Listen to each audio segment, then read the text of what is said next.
السلام علیکم۔ بسم اللہ الرحمن الرحیم۔ میرے بھائی، قربانی کتنی بڑی کر سکتے ہیں اس کے بارے میں دیکھیں۔ اللہ تبارک تعالیٰ کا فرمان پاک موجود ہے اور نبی صلی اللہ علیہ وسلم نے اس کی وضاحت فرمائی ہے کہ بھیڑ کا بچہ ہو یا دمبا ہو تو وہ 6 مہینے کا ہو اور صحت مند ہو، اس کی قربانی ہو سکتی ہے۔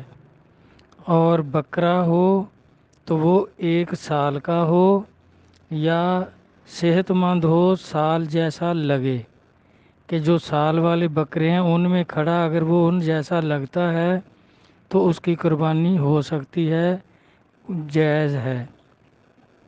اللہ رسول کا یہی حکم ہے۔ اور یہ گائے یا بھینس، یہ اس کا بچہ 2 سال 2.5 سال کا ہو، 2 سال کا۔ اب اس میں یہ نہیں ہے کہ وہ کتنے من کا ہو، عمر مقرر ہے، صحت مند ہو، لنگڑا نہ ہو، سینگ نہ ٹوٹا ہوا ہو، اندھا نہ ہو، یہ اس کی شرائط ہیں۔ تو اس کی عمر مقرر ہے 2 سال۔ گائے اور بھینس کا بچہ یا بچی 2 سال کی، اور اونٹ یہ ہے 5 سال کا۔ یہ اللہ اور اللہ کے رسول کی طرف سے عمریں مقرر ہیں، وزن مقرر نہیں ہے کہ بھی کتنے من کا ہو۔ یہ جو بڑی قربانی کئی لاکھ کی لیتے ہیں تو یہ بھائی بچہ ہو یا کٹا ہو، یہ 2 سال کا نہیں ہوتا، یہ 5 6 سال کا ہوتا ہے۔ پھر وہ اتنا بڑا ہوتا ہے جو کئی لاکھ کا بکتا ہے۔ تو وہ اللہ رسول کی طرف سے حکم نہیں، وہ تو اپنی یہ نفس پرستی کرتے ہیں، اپنی ریاکاری کرتے ہیں کہ ایک دوسرے سے بڑھ کر ہم نے کرنا ہے، ہمارا جانور جو ہے وہ سب سے بڑا ہے، سب سے اعلیٰ ہے۔ یہ تو ہوتی نہیں قربانی، یہ ریاکاری ہے۔ یہ تو وہی ہے جیسے ریاکاری کی نمازیں جو ہیں، اللہ تعالیٰ فرماتے ہیں کہ ان کے منہ پر ماروں گا میں یہ، کیونکہ وہ میری عبادت نہیں کی، انہوں نے اپنے نفس کی پوجا کی ہے۔ تو یہ بھی جو بڑے سے بڑا جانور، یہ تو بھائی اپنے نفس کی پوجا کرتے ہیں، اللہ رسول کا حکم نہیں مانتے۔ اللہ رسول کا حکم جو ہے وہ میں نے عرض کر دیا ہے۔ باقی آپ نے پوچھا کہ بھئی قربانی کے جو پیسے ہیں وہ کسی رشتہ دار حقدار کو دے دیں تو پھر اب وہی نماز کا کچھ کر سکتے ہیں کہ چلو میری نمازیں جو ہیں میں اتنے پیسے اپنے رشتہ دار کو دے دیتا ہوں، اس کو ضرورت ہے، اور خود نماز نہ پڑھوں کیونکہ اس کے پیسے دے دیے ہیں۔ یہ اس طرح نہیں ہوتا۔ اس کی خدمت آپ ویسے کرنی چاہتے ہیں کر دیں۔ اگر پیسے ہی اتنے ہی ہیں کہ جس سے آپ نے قربانی لینی ہے تو پھر وہ تو جب آپ نے پیسے دے دیے، آپ کے پاس پیسے ہی نہیں تو قربانی آپ پر واجب ہی نہیں رہی، تو وہ اس کی خدمت کر دیں، کیونکہ قربانی واجب ہوتی ہے صاحب نصاب پر۔ جس طرح جو زکوٰۃ فرض ہے وہ پیسے ہوں گے، رقم ہوگی تو زکوٰۃ فرض ہے، اگر رقم ہی پاس نہیں ہے تو پھر زکوٰۃ فرض نہیں ہوتی۔ تو اس طرح اگر اس نے اپنے عزیز کو رشتہ دار کو دے دیے، اب اس کے پاس قربانی کے پیسے ہی نہیں ہیں قربانی خریدنے کے لیے، تو وہ اس پر واجب ہی نہیں ہے، تو وہ اپنے عزیز کی خدمت کر دے۔ اگر پھر اس کی خدمت کر کے پیسے ہیں آپ کے پاس تو پھر قربانی بھی کریں۔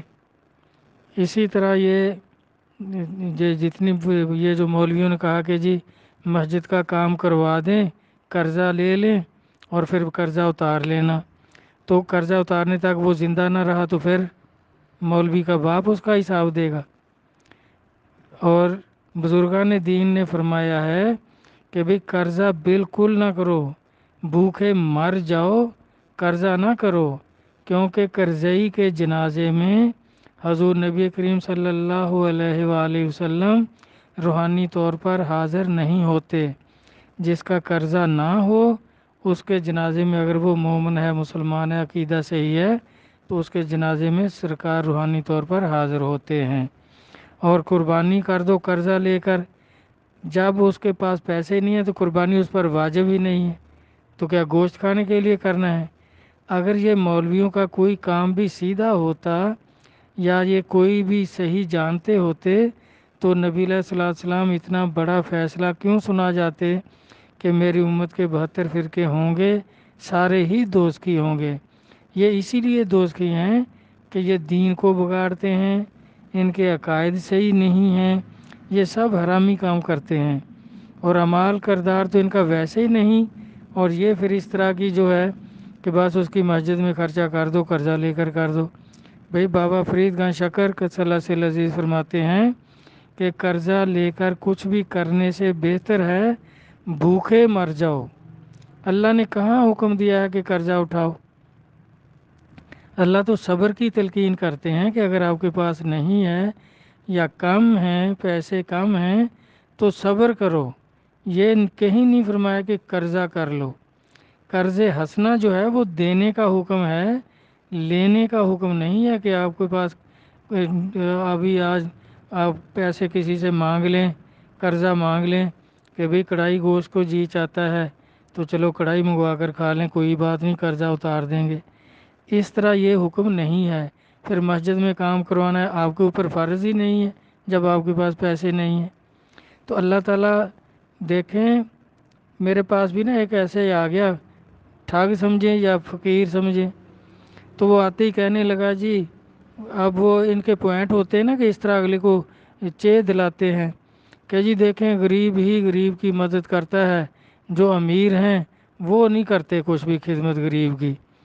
تو اس کا مقصد یہ تھا کہ مجھے وہ کہہ رہا تھا کہ آپ امیر ہیں، آپ تو کچھ نہیں دیں گے، کوئی غریب ہوتا تو وہ مجھے ضرور دیتا۔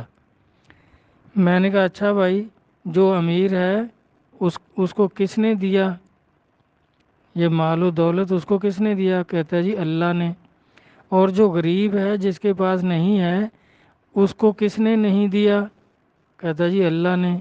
تو میں نے کہا پھر جو امیر ہے وہ اللہ سے بڑا ہے کہ جس کو اللہ نہیں دے رہا تو امیر اس کو کیوں دے؟ میں نے کہا اپنا کام کر جا کے۔ میں نے اس کو 10 روپے دیے۔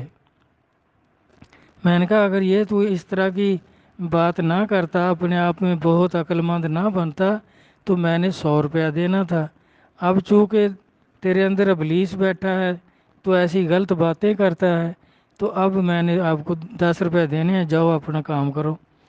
تو اس طرح بھائی جس کو اللہ نہیں دے رہا تو اس کے ذمے ہی نہیں ہے کہ وہ قرضہ لے کر مسجد پہ خرچہ کرے۔ جس کو اللہ دے وہ خرچ کرے، اس کے پاس پورے ہیں، اپنے بچوں کے کھانے کے لیے پورے ہیں، تو اس پر یہ فرض واجب نہیں ہے کہ وہ اللہ کے راستے میں خرچ کرے۔